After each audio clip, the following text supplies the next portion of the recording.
Getting employed could be one of the toughest jobs if you're not following an optimized approach.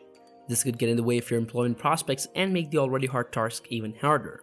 So what do? You stick till the end of the video and it'll get everything resolved for you. All you need to do is make a mistake.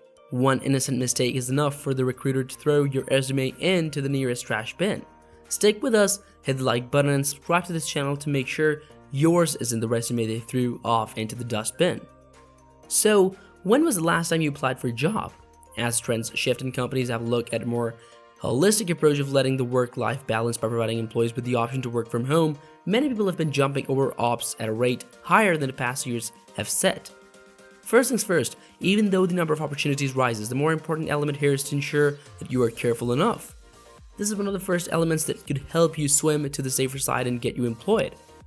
Be careful at each step and do not do anything in a hurry. Take your time, plan much ahead of the last date to file your application, and think of all the ways you can employ for yourself to make it through.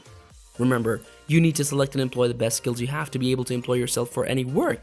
So, all the steps starting from what you apply, where you apply, and why you apply, how you pitch yourself, to whom you pitch yourself, and understanding your employer are all highly important steps that you cannot miss.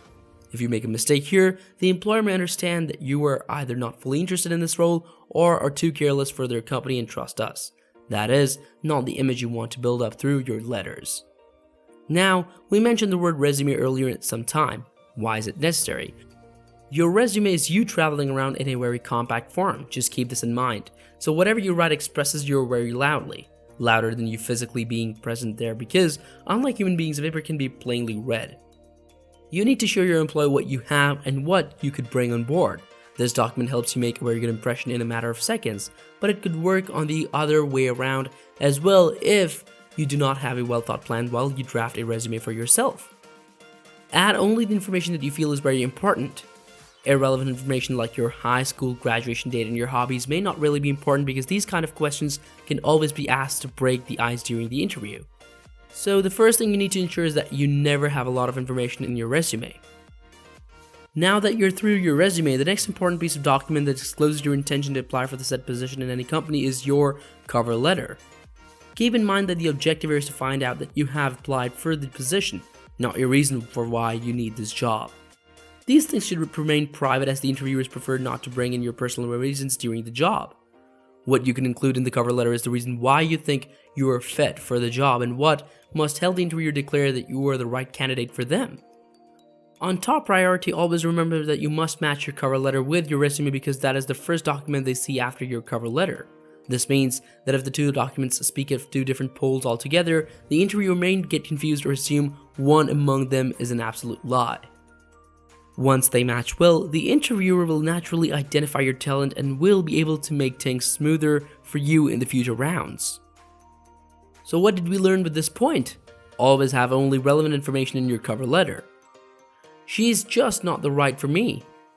This is a sentence you may have used a lot of times as you've dated a few of your exes. You figure out that your frequencies do not match, or maybe you simply just do not have any connections to establish with each other.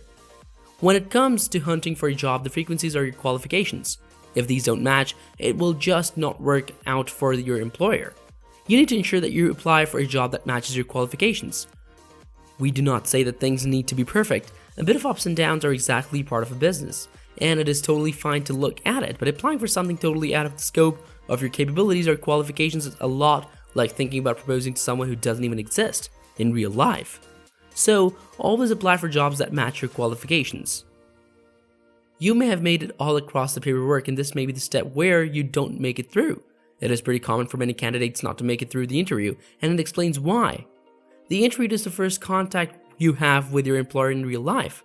This is a very mixed feeling as you have a lot of expectations and you are constantly under the threat of questions like, what if they don't like you? Remember our analogy with dating? Yes, here we have another similarity. It would be best if you refine your words while you are on a date, I mean the interview. Keep in mind that a few things are much better if you do not disclose them. There are a few irrelevant things that the employer has nothing to do with, and short link, which may just be wasting the employer's time, so always make sure you discuss only the actually important things. If you speak a lot, you may as well be thrown out of the list, so always choose your words wisely during an interview. Human beings are social animals, and an interview is the best way to prove that. interviewers will always seek a bit of off-contact references for them to verify your credentials. So make sure that these contacts are ready to be provided and you don't have to look for them at the last moment. If you have a list that includes the contacts specifically, hand them over to the interviewer who asks for them and let him continue his work. Your work is always to ensure that things are in order and are well thought out. This leads us to another important part of it. Irrespective of how the interview went, always remember to follow up on your status. This is truly the last chance to make it up to your interviewer. All you can do is a quick thank you note via email or call to show your gratitude towards their efforts. Make this opportunity useful by asking about the status of your application. This will always help you to make sure they do not forget you. Everything starts from the moment you enter the room, and the way you sit in front of the interviewer highlights essential things about you that they take note of. They will ensure that these essentials are later added up in the form of points to your portfolio to determine the chance of your acceptance. It would be best if you had a very good body posture and a good sense of dressing to stay relevant in the interview room. This will help you get the employer's attention and will certainly propel you towards getting accepted. Being well dressed is one of the key requirements, as it shows how professional you are and how comfortable you are with the corporate pressure. Of course, wearing a suit is no pressure, but being comfortable in it does show that you have been used to the kind of environment you are in then. At the same time, do not look overdressed because that will reduce the chances of getting hired. All you need to keep in mind is the comfort that shows how professional you are. A huge factor here is the kind of company you are in. You need to fit into the vibe that the place has and the other employees that are already in the workplace. This is the first thing that they notice when you enter through the door, so make sure you nail that to the best of your capabilities. So that is all we have for today. These are a few tips and tricks that will certainly help you land a job, so deploy them at the earliest and make you the life you want to live. We'll meet again. Until then, keep learning, hit the like button and subscribe to this channel to stay updated.